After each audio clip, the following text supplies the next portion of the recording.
93.3 FM. Radio Papa. Thank you.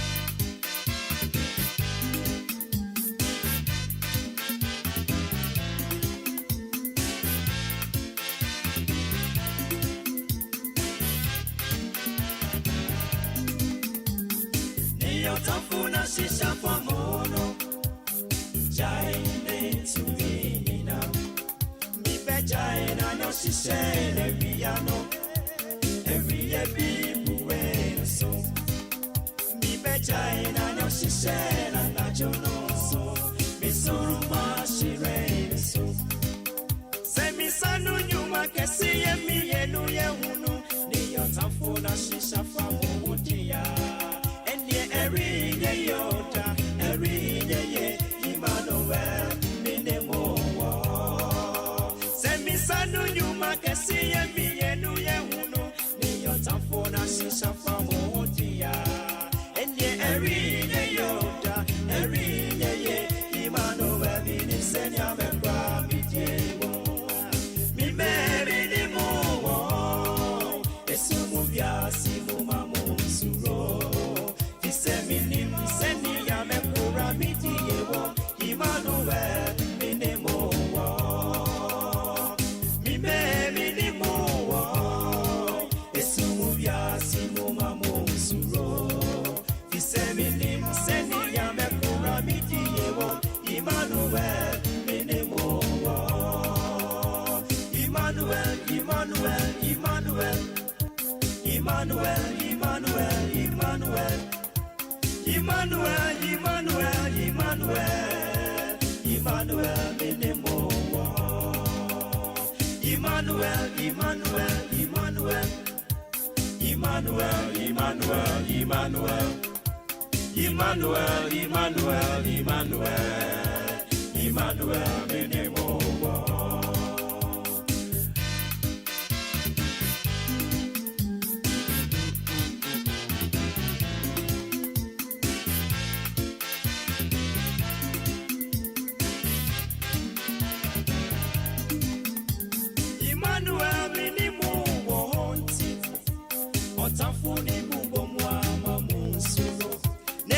Wakumato, yeah. Mi baka wakumato, yeah. Omeria sidani uwosuma. So this was the assurance Christ Jesus gave to us before leaving us for his Father, Emmanuel Menemo Ewoho. And until Sanya Etiebiano, Yerim said God is with us. And until Nyadi Obegu Yengeniwa Seda. A year switcher so said, it drew baby a brabono. A bit of challenging,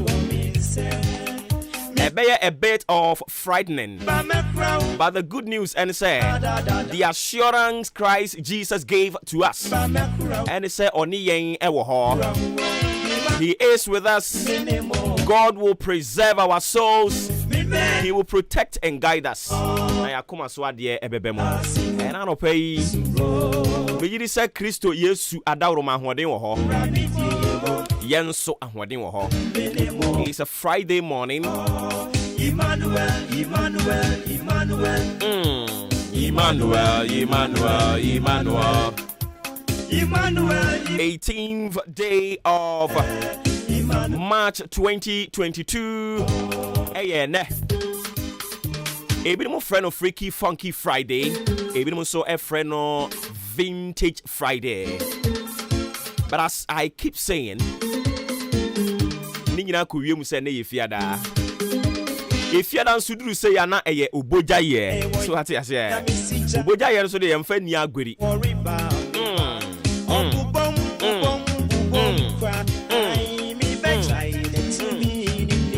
Ghana tie Obuoba Ofori Amanfo Emamo Atim Ediba Ahinkai 93.3 FM.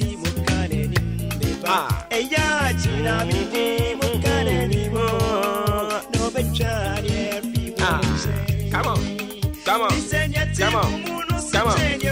I don't say rather the young quatrain now pay at Associate Chemada Jim na moja edi yemu afrusane dia na aseda ayeye enwom kwana wo say ye de emani din I don't see pay ye bre ye ho ase e wo odom ahingwa no anim na ye ka kire otiasefo nyankropon tete kwafra mo a akro betu bi ma a wo pem san eni ni din ehunu abeburum nyankopon efiri trende bepem ene ye hunu se odasani a kire na tena se esi wo 24 nanso nia oye bia eye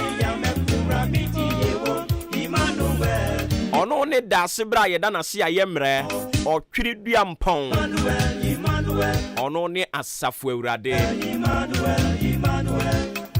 obi antu ne foda nanso nia oye bia ye ono ni nyankropon edunti anopa awurade ya bra ya wanse de aseda ene ayeye ene ade ma odin kronkron e wode waye de amayen me ni mabusua me ni madwumayefo me ni nnuanom me ne my Ghana me ne Ghana mpanyinfo me ni kuro a wode mi abedua mu imu mpanyinfo ene mu omanfo yesi ya de aseda ene ayeye ade ma odin kronkron no e wode waye me ni apoye mantem efo me ne Greater Accra me ne Ashanti region me ne Central region Upper East Upper West Savannah Northern region Bono East Bono region Ahafo region Anopa radio sia da wase Western region Western North yes yeah that was say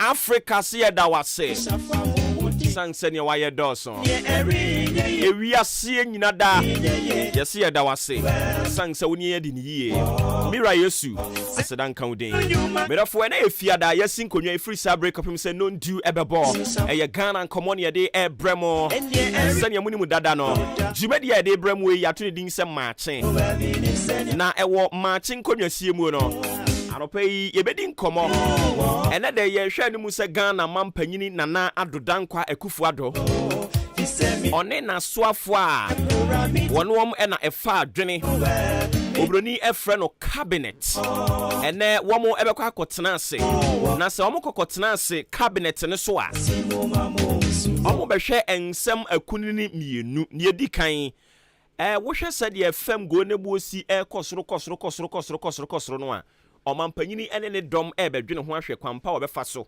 na watimi aye bribi ama Ghana fo komu adwon oyi no e de to nchen a e-levy eno so ade a dampanimfo epono so omobedwene ho enti womko enkonwasi a womokodwene ho se e-levy no Ghana fo so womompe ana Ghana fo so womope se Ghana fo so womompe a ekwan ba ne yebefa so yebenya sika na yede ababe hye e-levy no anamu aboa ma oman kyekire no atimi akonanim eni ntinkrofo bi kire omadwene se yenko IMF bailout empadimfo ebedwendwene ho e-levy ene IMF no de he ena oman yagitumu a ebeboa Ghana emu adehye na atumi ama oman no nkyekire akonanim nti ene cabinet retreat we no ebeye crunch cabinet retreat ebekoso ewo peduase lodge said ye de bi omo ye no ye de ani bedi akire ne ebekoso ho bia no nso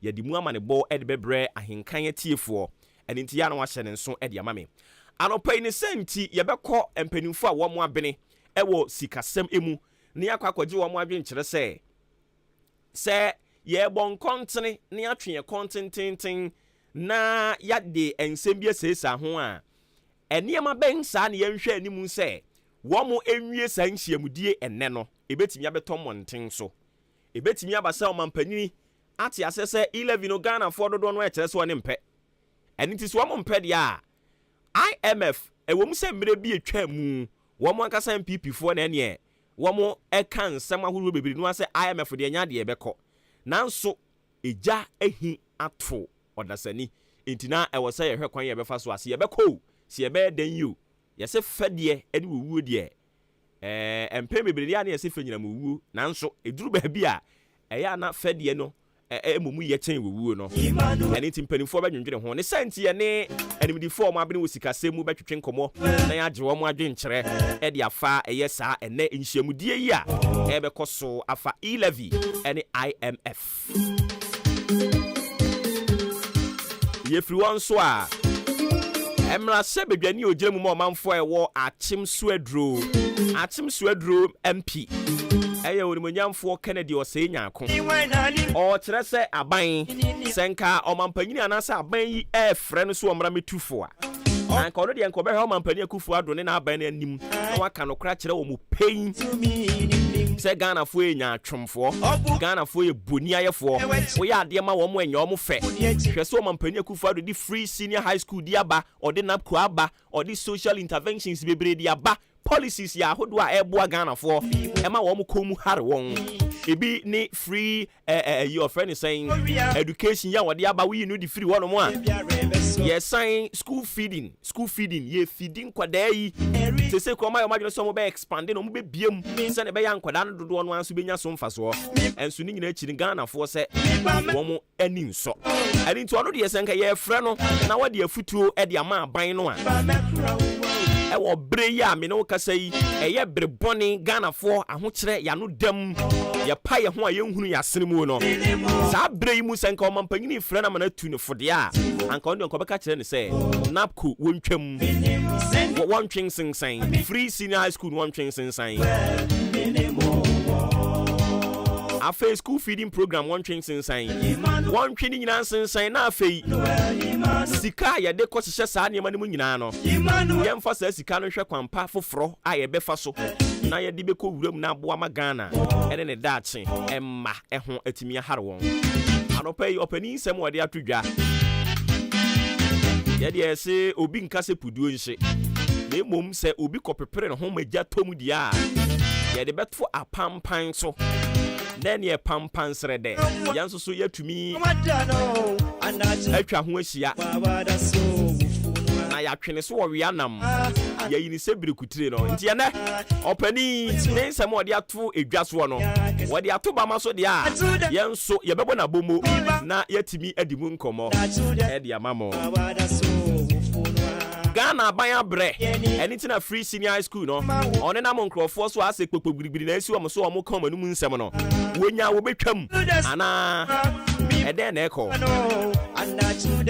yebeko Ministry of Education na omo so yakoje omo adwenkyere dia fa sansem ho free senior high school no wo mu nya omo betwam wo mu nya omo be suspend omo nya omo ebe ye review omo be ko hwehwe mu ana kaisa na juno obi yebedi nkomo na GPRTU said men can kyerɛ wo awutie me sɛ nyankopɔn yɛ adom a sɛ biribia a mesankra wiem na sɛ lɔre fɛ anasɛ fuo no fam go fuo no ayɛtɔ no ɛboɔ ne da so a hwirihwiri kɔsoro a sɛ kangaroo dancing de a ɛne ɔsɛ men kan kyerɛ tie fuo tie me no pa yi pen sɛ efiri dwo de kɔ ɔmo bɛsan toto lɔre fɛ mu ese kokram wa mfere se wo betwa wo hwene so a onso wo mfere se wo beya maduro dia fam so ejira dia Ghana for umia mu seat belt ni mu sanze lorry fare no wo mo kire se yesen betum se mi sanu nyuma kesi ye mi yenu ye hunu ni yotam ede efiada ede nti yedi nkomo wewia ede nkomo foforo de beba na me gidi se beboa o eya no wa hyene nso de ama me pacho eha eya henkan 93.3 FM Jumadi a yede ebra e free sabre kopim say nondu ebebo no so ye Maakye on behalf of the solid production team in town, top notch production team odi ahenkan Kwame Yeboa ena edi animu adwempa ni Kofi Mensah ka ho Kobi K eka ho sanso ena wo hene ba Michael eka ho bi me a me bedi ho chia me wo frɛ me Obuoba Ofori Amanfo the Commander General ensuro jaba kwa yaka ye kan asem no se ne tie no a ye kan na se wo se wonte ase bufu pompa paya yes yamanga adwan ye dwen abi na ata na wa ata na bi na wa kyerɛ me yansen ya brank ya secretary for God and country, your most authoritative social, political and current affairs talk show Maakye. It is an interactive show. We therefore encourage you to be an active listener by way of sending your comments, thoughts, opinion via WhatsApp or normal SMS number 0594841044 0594841044. What the first of all at the bar you can kind of come at the amount.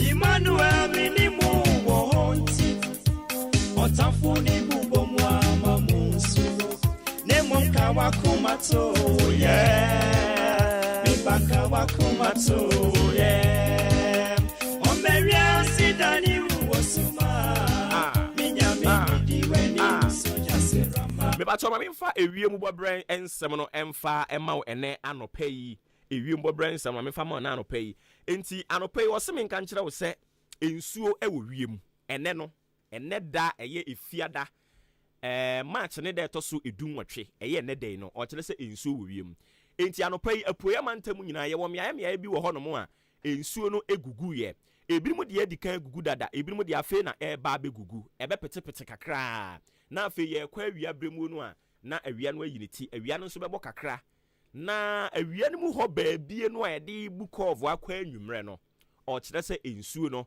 ebe san amunamuna ye kwa anwumre bremu a se ensuo beto ahoden no eno so so ewo soro enti me boni nyina tofa de ama wa ene ensuo ewo wiem awia nso so ebebo kakra eya na wahye ne nso de ama me awia kakra ensuo nso kakra ene dai ewiem bobrensem na me de ama wo no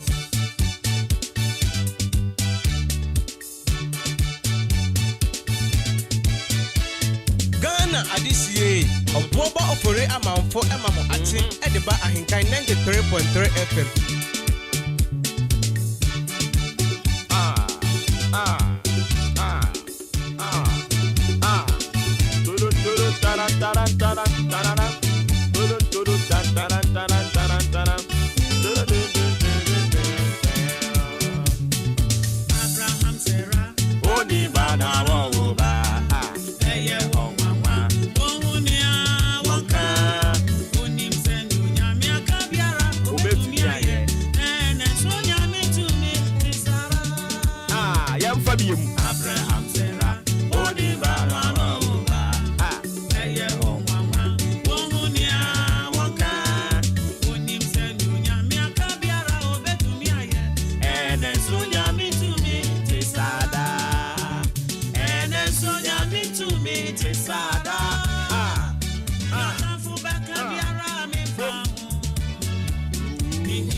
na watwi nyina na yedi si eye yanisu ana ye ka ho asem yese find something to do in the house of the Lord ene yese do something for God still under eye find something to do in the house of the Lord my catcher said don't go to church, go sit in chairs just to warm the chairs, and when it is time for us to go to our various homes and I was so sorry and I was so no yansum nyame sa we Christiani a pebribi yo me se yeden pebibi ye ewo nyame fie na eno ekrampo ne de be ka wo se wo pebibi na wo ya ye de ka wo asore papa an anopai fa Bible no we are still talking about doing something for God, finding something to do in the house of the Lord. And into the book of Acts chapter 22 we are reading from the verse 10 and na ye dia ka ho e dia ma oniti fa Bible no na fa otworo dua wo pencil dia wo bi ha fa na yenkenkan eye Bible no sisia tie. And I said, what shall I do, Lord? And the Lord said unto me, arise and go into Damascus, and there it shall be told thee of all things which are appointed for thee to do. Me say find something to do. Pebribi na ye ewo awurade efie. Asoro na o kono me nya wo ho kwasiada nya mesumni pe. Dia mo ye bia activities bia da mo be rolling it out ewa asoro dem ho no. Make sure se won so ode wo ho ebe hyem ebi me se yeden hwe bomoni ara se wode wo ho be hyem bi enu nti ye compile ba akobi ye tuatua sika mia wani tua bi ye se ye twa tade wo sika ayere ho twa bi uni sika de enye ohye nia ye wa asori ho bia no make sure say won so ubeye bi enu nti nano wabra awurade asem ba ye se de migusu a me ne e kasa yi me kasa wie ye pe ene nipa no a womo etie nyame asem na eton makoma so no baako efre ye ena wo bisa se sesi ya asem a wo kan atom akoma so enu nti me pese me ye biribi ede ma awurade e wo nyame fie ho na ti asem Nyankopon e kan kire sa nipa no o se ena wo kan say and I said what shall I do menya dan mi wura what shall I do Lord menya dan mi wura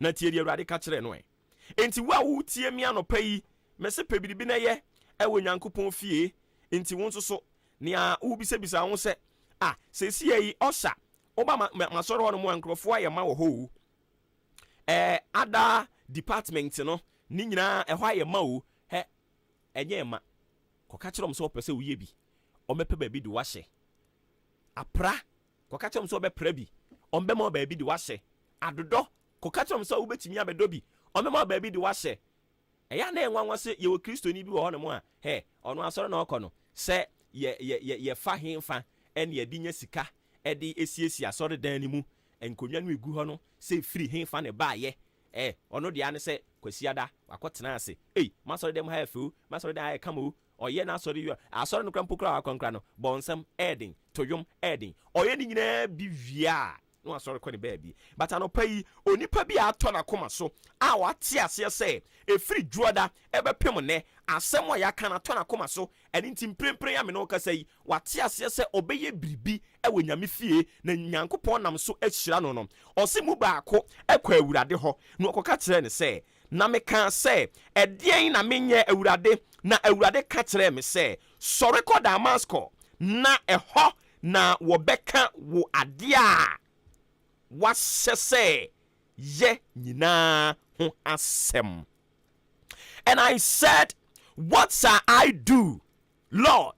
And the Lord said unto me, arise and go into Damascus, and there it shall be told thee of all things which are appointed for thee to do. And it is a would tie me anopai na sa to koma so wo so be ye biribi wo be ye nyame adwuma wo be pe biribi aye wo nyame fie hono mo a me pataw ye ntena fie ye kwa asore hono mo wo kwa asore hono mo a tena asidin fuani bu sane to da bia utimi tena asidin na odi wani bu na udi konkonsa na udi wani bu na wode sese sika osofo na eje afode aye bo won fa bi nkoye nanso atimi atena ase edi wani abu ahunu sika dodo 10 series dodo akọ 20 series dodo akọ 50 series dodo akọ amopay se wate na to koma so dia awurade se men kan kire wo se kwa asori fie ho